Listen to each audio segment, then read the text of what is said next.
తెలియదు సార్. పవన్ కళ్యాణ్ గారిపై కొత్త కేసు హైకోర్టులో వాడి వీడి వాదనలు అని చెప్పి వార్తలు వస్తున్న నేపథ్యం ఇది సినిమాల గురించి. Okay okay. పవన్ కళ్యాణ్ ఉప ముఖ్యమంత్రిగా ఉంటూ సినిమాల్లో నటించడం అన్నది అధికార దుర్వినియోగం, కాన్ఫ్లిక్ట్ ఆఫ్ ఇంట్రెస్ట్ అంటారు ఒక విధంగా, అంటే ప్రయోజనాల ఘర్షణ అని ఒక కేసు ఐఏఎస్ ఆఫీసర్గా మాజీ అనుకుంటా విజయ్ కుమార్ అని ఆయన వేశారట. అది హైకోర్టులో ఈరోజు వచ్చిందన్నారు. పూర్తి వివరాలు మనం ఇంకా చూడాలి. కానీ ఇక్కడ ఒక కాన్ఫ్లిక్ట్ ఆఫ్ ఇంట్రెస్ట్ అని చెప్పడానికి లేదు, ఎందుకంటే అదేమో అనధికారకం కదా, ప్రభుత్వం దగ్గర పని కాదు. కానీ సమస్య అయితే ఒకటి ఎక్కడ వస్తుందంటే, నేను కూడా చెప్పాను, ఒక డాక్టరు ఆయన మంత్రిగా ఉన్న ప్రాక్టీస్ చేయొచ్చు, ఒక పాటగాడు పాట పాడవచ్చు, అలాగే ఒక నటుడు నటించవచ్చు. కానీ అది పూర్తిగా అధికార యంత్రాంగంతో వీటితో సంబంధం లేని వ్యవహారం అయి ఉండాలి. ఓ ప్రైవేట్ కంపెనీ, ఒక ఉదాహరణకు office of profit from government ఉండకూడదు, కానీ అసలు ఆఫీస్ ఆఫ్ ప్రాఫిట్ బయట ఏం చేయకూడదని ఏం లేదు. అలా అయితే కనుక మన ముఖ్యమంత్రులు అందరికీ పెద్ద పెద్ద కంపెనీలు, లిమిటెడ్ కంపెనీలు, వాటాలు అన్నీ ఉన్నాయి కదా. కాబట్టి ఇక్కడ పవన్ కళ్యాణ్ విషయంలో క్లారిఫై చేయాల్సిన అవసరం ఉంటుంది. ఆయన నటుడుగా నటించటం ఇప్పుడు 3-4 సినిమాలు దీంట్లో ఉన్నాయి. కానీ గమనించినప్పుడు ఈ ప్రమోషన్స్ లేకపోతే టికెట్లు ఇట్లాంటి అనేక అంశాలు ప్రభుత్వంతో ముడిపడిన వచ్చినప్పుడు అప్పుడు కూడా మాట్లాడడం వల్ల కాన్ఫ్లిక్ట్ ఆఫ్ ఇంట్రెస్ట్ అయితే కొంచెం వస్తుంది. ఇంతకుముందు ఎవరు ఇలా చేయలేదు, అది కూడా ఉంది. కృష్ణరాజు కేంద్ర మంత్రిగా ఉన్నప్పుడు ఒక సినిమాలో ఏదో నటించారు, అది ఏ షరతుల ప్రకారం నటించారో మనకు అంతగా తెలియదు. కానీ ఎంజీఆర్ అయినా ఎన్టీఆర్ అయినా పదవిలో ఉన్నప్పుడు నటించలేదు, పదవి ఓడిపోయాకో లేదా ఎన్టీఆర్ మాజీగా ఉన్నప్పుడు నటించారు.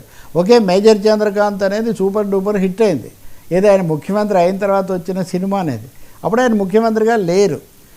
కాబట్టి పవన్ కళ్యాణ్కి సంబంధించినంత వరకు ఉప ముఖ్యమంత్రి విధులు ఇవి కలగబలగం కావట్లేదని చెప్పాలి. విశ్వామిత్ర కూడా ఆయన పవర్లో లేనప్పుడు మొదలు పెట్టడం ముఖ్యమంత్రిగా ఉన్నప్పుడే పెట్టారు. మేనక ఎవరు వేస్తారన్నారు, మీనాక్షి శేషాద్రి వేశారు. ఆ ఒక్క పాట తీశారు, వెంటనే ఎన్నికలు ప్రకటించడంతో ఆ షూటింగ్ ఆపేసి ఆయన వెళ్ళిపోయారు. అయితే జరిగింది ఏంటి అంటే, అప్పుడు కూడా విశ్వామిత్రుడే సంతకం పెడుతుంటాడు అక్కడ, ముఖ్యమంత్రి కాదు. ఇట్లా అఫీషియల్ ఫైల్స్ మీద సంతకం పెడుతుంటే దాని మీద కూడా కొంత విమర్శ వచ్చింది. కానీ ఒకటి కదా, టెక్నికల్గా సంతకం ఏ వేషం వేసుకొని నువ్వు పంచ కట్టుకొని పెట్టావా, టెక్నిక్ వేరు, సాంకేతిక వివరణ వేరు వర్మ. అవును, చట్టబద్ధత వేరు.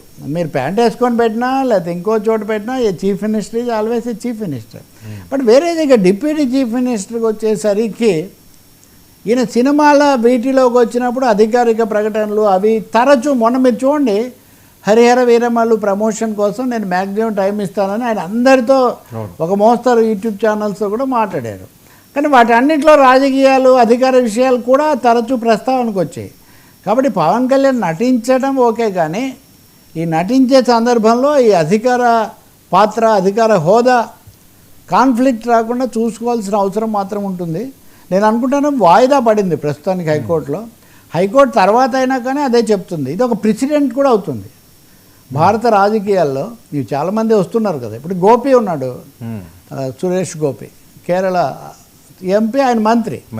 ఆయనకి ఇలాంటి సమస్యలే వస్తున్నాయి. అంటే ఆయన అయితే ప్రకటించాడు ఏమని, నాకు మంత్రి పదవి కంటే సినిమాలే ముఖ్యమని. అసలు అంతకంటే ఉల్లంఘన ఇంకోటి అక్కర్లేదు. ఒక మంత్రి రాజ్యాంగ ప్రకారం ప్రమాణ స్వీకారం చేసిన ఒక మంత్రి నాకు మంత్రి పదవి కంటే సినిమాలే ఇష్టం అని చెప్తే వెంటనే ఆ పాయింట్ మీద కనుక ఎవరైనా మీలాంటి వాళ్ళు పిల్లేస్తే కోర్టులో కావాల్సిన చర్చ, అంత ఆసక్తి లేని ఎందుకున్నావు, లేని వాళ్ళని ఎందుకు పెట్టుకున్నారని. సరే, ఇక్కడ నడుస్తున్నాయి కదా మన దేశంలో అనేకం, అది నడుస్తున్నాయి, మంచిదే. పవన్కి సంబంధించి మొదటి సంవత్సరంలోనే ఈ చర్చ జరిగి ఇట్లాంటి క్లారిటీ వస్తే అది మంచిదే అవుతుంది. సరైన మార్గదర్శకాలు ఏర్పడితే కొంత సమయం మనం పాటించాల్సిన అవసరం కూడా ఉంటుంది. ఇప్పుడు ఎన్నికల ప్రచారంలో సినిమా డైలాగులో సినిమాల పేర్లో తేవడం వేరు. ఒక అధికార హోదాలో ఉప ముఖ్యమంత్రి అని రాజ్యాంగంలో లేదు, మంత్రి అనుకుందాం, మంత్రి హోదాలో మాట్లాడుతున్నప్పుడు చర్యలు ఇప్పుడు చిన్న టికెట్ల రేటు వచ్చింది, ఇప్పుడు పని వాళ్ళ సమ్మె వచ్చింది, మొన్న అవి వచ్చాయి, అంతకుముందు ప్రమోషన్లు, ప్రతి సందర్భంలో ఏ హోదాలో చేస్తున్నారు, రెండు విడదీయరానివి కదా. కాబట్టి పవన్ కళ్యాణ్ అబ్జల్యూట్గా సుస్పష్టంగా నా అధికార హోదాకు దీనికి సంబంధం లేదు అనే విషయం అయితే చెప్పాల్సిన అవసరం వస్తుంది. మరి కోర్టులో ఆయన ఏమడుగుతారు, ఆయన ఏం అఫిడవిట్ దాఖలు చేస్తారు దాన్ని మనం చూడాల్సి ఉంటుంది.